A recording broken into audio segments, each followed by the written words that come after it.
delivering a baby, bring a baby home is really, really special. But it can be a very overwhelming experience because you are going to look after it. It's going to change your lifestyle completely.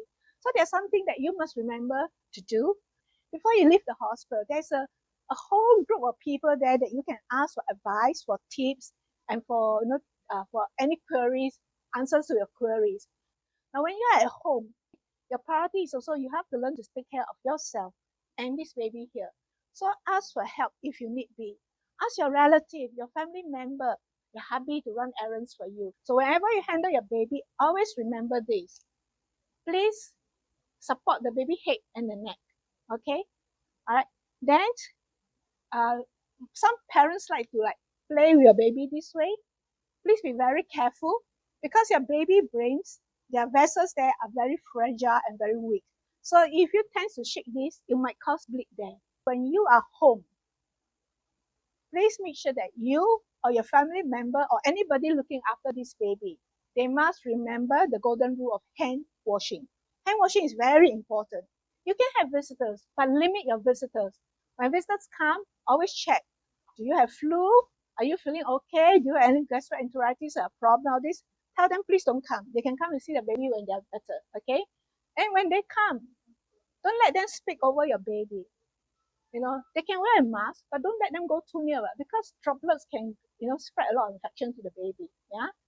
And this, when you practice skin to skin, you'll build a closer relationship with your baby as well. Skin to skin is that when you have a bare chest, and then you put your baby. So mom and dad can do it. Mom do it when she's breastfeeding, and dad also can do it. When you come back from work, just make sure you dry yourself out and then let your baby there.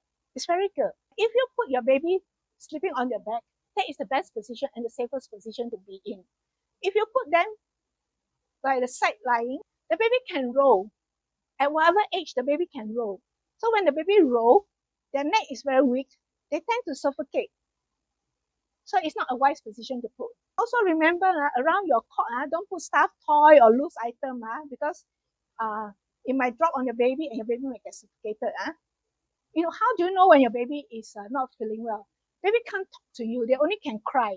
Okay, but you can observe for other signs. When your baby is excessively sleepy, or your baby is very lethargic. By lethargic, I mean that they just lie there, they're awake, all this, but they don't do anything. You must know that something is wrong. But some baby is different. They will cry a lot. They'll be very irritable. You cannot touch them, become very irritable. They become very cranky. That is also signs of infection. Then the other thing is that maybe when they are infected, all this, they try to compensate themselves. So one way of compensating is they breathe a lot. They do very rapid respiration. Now, as it is, baby respiration is usually faster than adult. So can you imagine if you breathe very fast and they're so tiny, they will get very tired and they will stop. So observe for all these signs. And then their temperature usually is above 38. Now, if your baby temperature is 38 above and you check a few times, 3 or 4 times, please bring your baby to a doctor. Okay, so they might give them some suppository or some syrup to help with the temperature. And then, but baby also can be hypothermic. Hypothermic means their temperature can be low.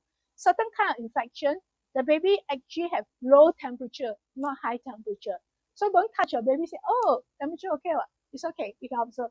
Don't. Then extremity with extremely cold. And if with low temperature, they also exhibit signs like all these. When they are low temperature, they have this kind of sign, lethargic, fatigue. Also, please bring them to see a pediatrician. Yeah. Baby do roll. Whatever you do, always try to make sure you have one hand on the baby. Now, during the bath, you might be doing on the floor of very low thing, and you think you hear a phone ring and you want to go listen. Try to just strap your baby and bring your baby with you. It's safer that way than to leave your baby where it is. Okay. So get your water ready. The water temperature should be 37. If your baby eyes are clean, please don't clean. But if you want to clean the baby eyes, can. Make sure that that is the first area you clean first. And then when you clean from inside out. Okay? So inside out. Then you just throw. Alright? Only one time. One time. One swab, one time. Do not use the swab again. You hold your baby like a football. Under your axilla. Under your axilla. Then remember, your hand support the baby neck. Very good. Well done, Daddy. Then what you do is you put the baby head this way and you scoop the water to wash your hair. So what you do is put your baby lying on your arm this way, hold on to the axilla. Okay. So in this way, your baby is actually supported by your arm. All right. Then you grab hold of the baby leg. So this way, then you actually dip your baby leg in first before you put your baby into the bath. So remember, the diaper has to be below the umbilical cord. When you first bring your baby home, the baby umbilical cord properly will still be intact. So what you do is you don't need swab or anything. You just need cotton wool, cool boil water, wet it, and clean the base of the cord. Okay, so you can hold your cord out this way and clean around the base. Do not pull the cord. Huh? So exposing the umbilical cord dries the cord faster. So you will drop faster. They usually take drop by 10 days of life. But there are instances the cord don't drop, and you find the cord is very stiff, because your cord got 3 vessels. Sometimes one of the vessels is still not completely closed. So that's why sometimes the cord. So you see, by 14 days, where this cord? Don't go and cut yourself. Bring it back to the hospital or to see your doctor. They will cauterize it. Okay? You have to observe around the area. That the area is not red, there's no foul smell thing, because that shows signs of infection. Cut infection always lead to ear infection. So be very careful. All right, ear infection will lead to brain infection. So please check this area. Okay, then put your baby shoulder to here. Very good. Okay, so remember what the video tells you. You bring one end here, go in. Okay, and tuck it under the baby because your baby weight will keep this in place.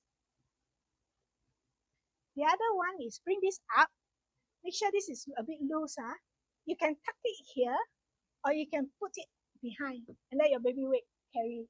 Then you bring this one here, over, and that's it.